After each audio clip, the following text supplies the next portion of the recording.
பட்டாணி உருளைக்கிழங்கு போட்டு சூப்பரான குருமா சப்பாத்தி பூரி தோசைக்கெல்லாம் சூப்பராக இருக்கும். கண்டிப்பாக வீட்டில் ட்ரை பண்ணி பாருங்கள். நான் சொல்கிற மெத்தடில் வாங்க எப்படி பண்ணலாங்கிறத பார்த்துடலாமா. அடுப்பில் பாத்திரம் வச்சு 2 ஸ்பூன் எண்ணெய், பட்டை கிராம்பு பிரிஞ்சி இலை போட்டு அது பொரிஞ்சதுக்கப்புறம் பெரிய வெங்காயத்தை போட்டு அது நல்லா வதக்கி விடுங்க. அது நல்லா வதங்கினதுக்கப்புறம் தக்காளி சேர்த்துக்கோங்க.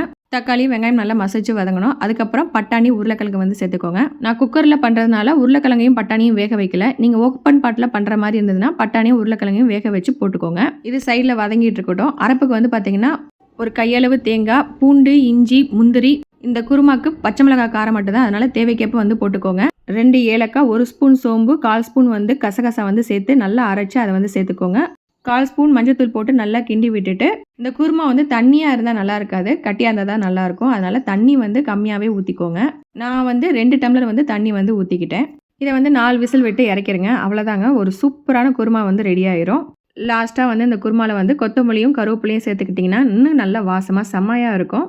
பட்டாணி உருளைக்கிழங்கு போட்டு ஒரு சூப்பரான குருமா ரெடி பண்ணியாச்சு. கண்டிப்பாக வீட்டில் ட்ரை பண்ணி பார்த்துட்டு எப்படி இருக்குன்னு சொல்லுங்கள். நெக்ஸ்ட் விளாகில் சந்திக்கலாம். தேங்க்ஸ் ஃபார் வாட்சிங்.